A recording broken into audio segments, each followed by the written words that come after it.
speaker, I invite the next speaker, Ms. Asha Kumari. Her topic is vermicomposting of sugarcane baggage and determination of its manurial quality. Determination of its manurial quality.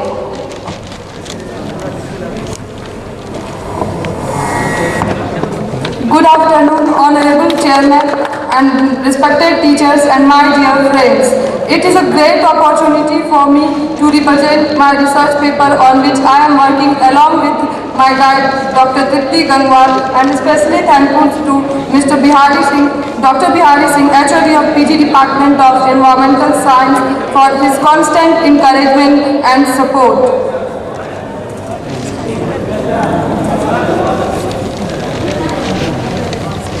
Agriculture has long been and is still the backbone of Indian economy. In context of Bihar, after its bifurcation, its economy will remain fully dependent on agriculture and agro-product industries for livelihood and progress. In modern times, like other natural resources, soil has degraded rigorously in quality and fertility due to its various human activities. Vermicomposting is a well-known biological process which uses earthworms to convert organic waste into black, earthy smelling, nutrient-rich humus which is valuable manure.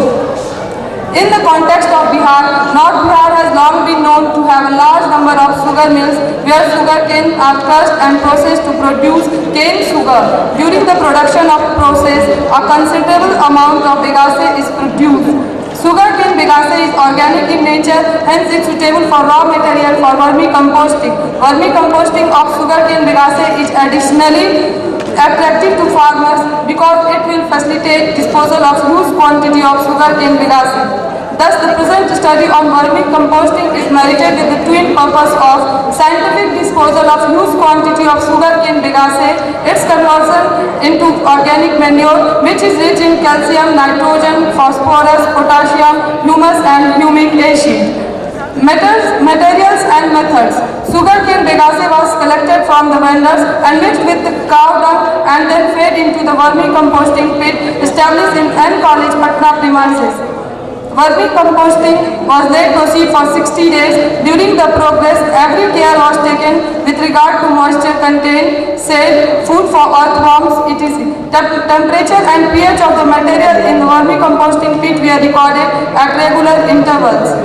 At the end of 35 days and next after 60 days, samples of vermicompost from the same pit were collected separately and analyzed for the following physical chemical parameters: pH, electrical conductivity, total nitrogen, total potassium, organic carbon and carbon-nitrogen ratio. Selection of earthworm. Earthworms of the variety Eutrylus eugeni were used for vermicomposting. About 100 earthworms were introduced into the pit of size 1.5 meter is to 1 meter to start the process. Physico-chemical analysis of the vermicompost showed the following result. pH of the sample was found to be 7.32 and 7.20 after 35 days and 60 days. Alkaline pH of vermicompost is an indication of the enhanced activity of nitrogen-fixing bacteria present in the compost. Organic carbon was reduced gradually from 38.7% to 23.54% as the duration of composting increased from 35 days to 60 days. The value of organic carbon and organic matter is an indication of good quality of manure obtained through the different method of biocomposting.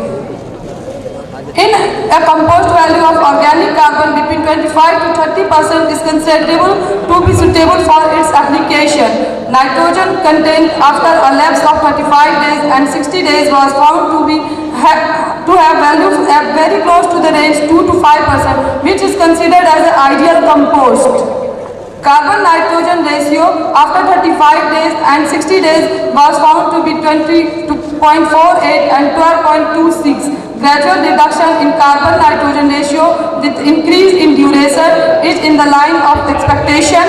Value of 12.26 as an indication of good quality of manure for which the ideal range is 10 to 15. Phosphorus content is 47 ppm and 67.5 ppm respectively after 35 and 60 days. क्या? Potassium content is 122 ppm and 120 ppm respectively. These are quite encouraging for application of the vermicompost as a source of this nutrient in the soil. It can therefore be concluded that the vermicompost obtained on vermicomposting of sugarcane bagasse has all the essential soil nutrients present in satisfactory amount. Further work are being carried out to ascertain whether the nutrient content increase with duration of vermicomposting or not, or what additional organic matter can be mixed with the bagasse while vermicomposting show that the amount of nitrogen, phosphorus and potassium may be increased in the vermicompost. Thank you.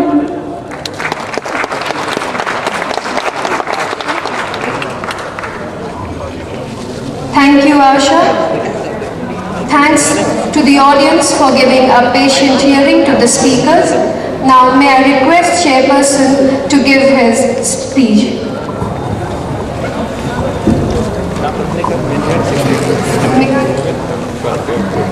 May I request Ram Raj to please come upon the dais. Hold the agendas. Well, I'm really thankful to all the speakers and the audience also for sustaining the environment. With this note that it is a glorious moment of my life when I was here and listening all the persons of the different aspects of the environment. The only one thing I will